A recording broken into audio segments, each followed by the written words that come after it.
ரஷ்யாவில் மருத்துவம் பயில சிறந்த ஒரு அரிய வாய்ப்பு. வெளிநாடுகளில் மருத்துவம் பயில சிறந்த முறையில் உதவுகிறது ஏஜே ட்ரஸ்ட் கல்வி குழுமம். குறிப்பாக புதிய அரசியல் இயக்கம் தொடங்குவதாக அறிவித்த சில நிமிடங்களில் தன்னார்வலர்களின் வாலண்டியர்ஸ்களின் சேர்க்கை என்பது 50,000 கடந்திருக்கின்றது.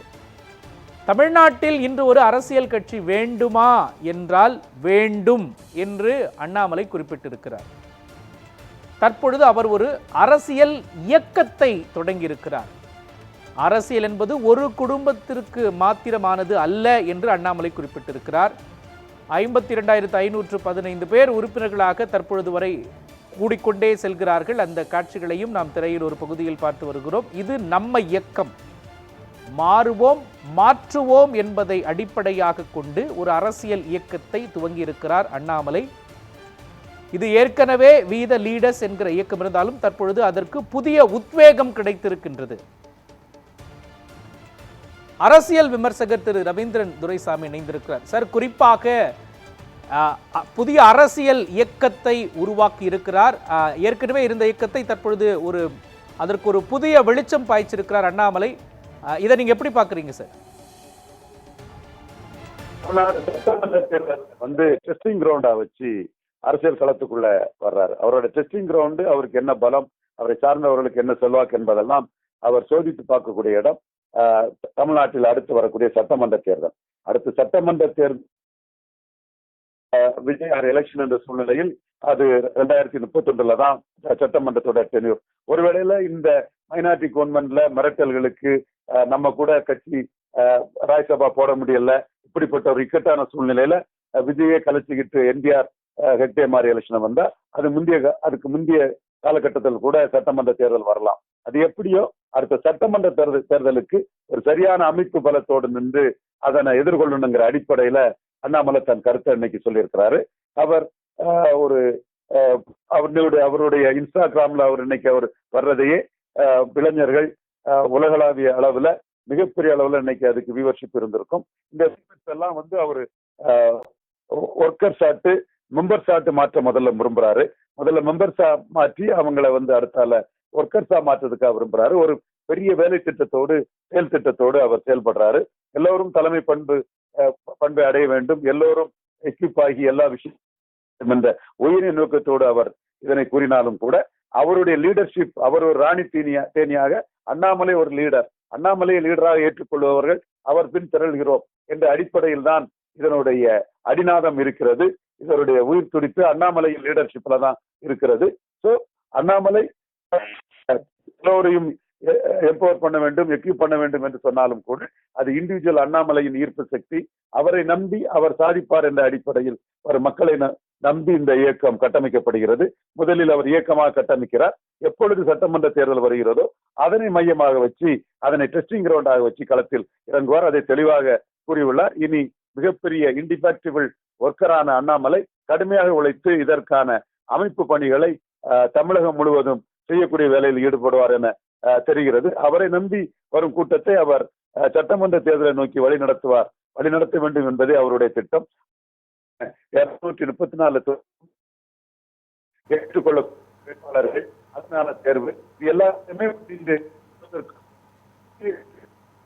தெரிவித்துள்ளார். சார், குறிப்பா தான் ஒரு பெருமை மிகு இந்தியன், பாரம்பரிய மிக்க தமிழன் அப்படின்னு அவர் குறிப்பிடுறாரு.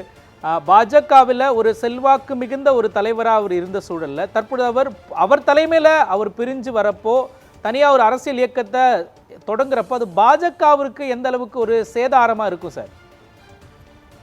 அவரு பாஜகவை மற்ற கட்சி மாதிரி ஒரு கட்சியாக தான் நான் பார்க்கிறேன்னு தவிர அந்த இடத்துக்குள்ள அவருக்கு அளவுக்கு இருக்காது. மீண்டும் நான் உறுதியா சொல்றேன், அவர் தலைமையின் கீழ் ஒரு கட்டமைப்பை அனைத்து கட்சிகளிலும் இருந்தும், கட்சி சாராதவர்களிடமிருந்தும் கட்டமைத்து அவர் சாதிக்க வேண்டும் என்று துடிக்கிறாரே தவிர பாஜகவை பலகீனப்படுத்துவது அவர் நோக்கமே அல்ல. குறிப்பாக பாரத பிரதமர் ராமதாஸ் மோடி அவர்களுக்கு எதிராக அவர் அரசியல் ரீதியாக சில கருத்துக்கள் சொல்லலாமே தவிர தனிப்பட்ட முறையில் அவருக்கு எதிராக எல்லாம் அவர் செயல்படுவதற்கு வாய்ப்பில்லை என்று நான் முழுமையாக கருதுகிறேன்.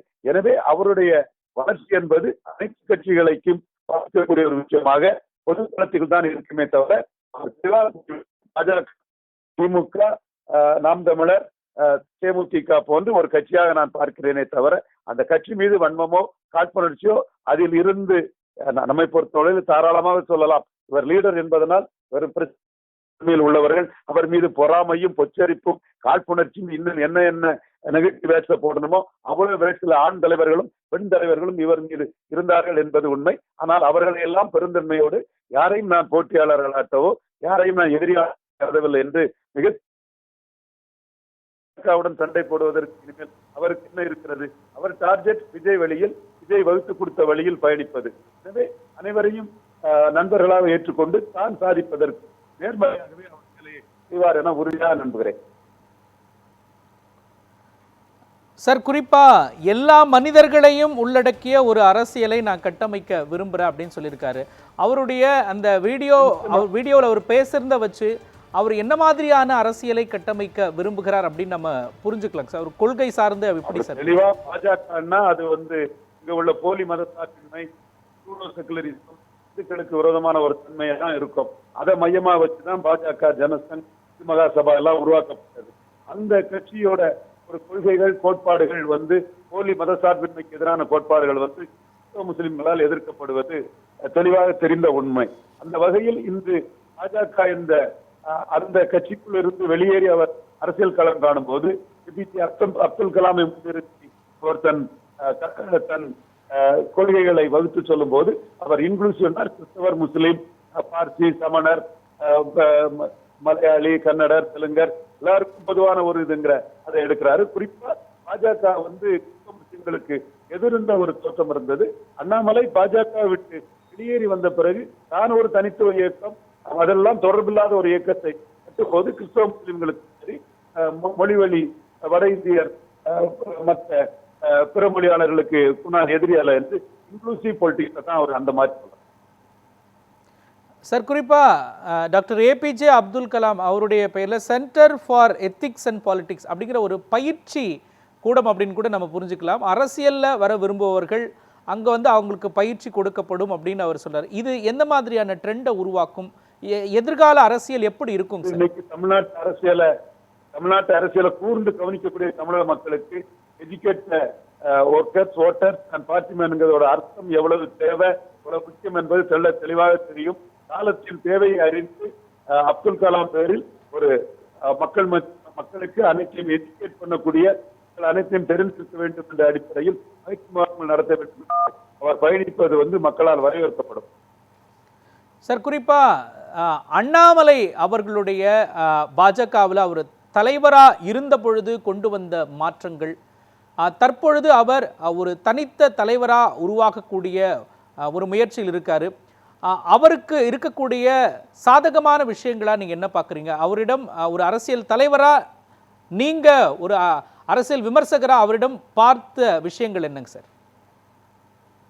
அதுக்கும் இதுக்கு என்ன வித்தியாசம்னா, அதுல ஒரு கேண்டிடேட் கூட 27 கேண்டிடேட்ல இவரால போட முடியல. இவரே கேண்டிடேட்டா வர முடியல. இவர் கேண்டிடேட்டா வர்றதுல எடப்பாடி பழனிசாமிக்கு நெருடல்களும் இருந்து இப்ப அப்படியெல்லாம் இல்ல. அவர் அவரை சிஎம்மா ஏற்றுக்கொள்ளக்கூடிய கட்சிகளை கூட்டணியில சேர்க்கிறாரோ, அது அவரே தனித்து 214 இருக்கிறாரோ 210 வேட்பாளர்களை அவரால் தாராளமா போட முடியும். அவரை நம்பி வேட்பாளராக வர்றதுக்கு தொகுதிக்கு 10 பேருக்கு மேல அவரால் தயார்படுத்த முடியும். அது அவர் திறம்பட தயார் பண்ணக்கூடிய எக்ஸ்ட்ராடினரி கேலிபரும் கெப்பாசிட்டி உள்ளவர் தான் அண்ணாமலைங்கிறது என்னோட கருத்து.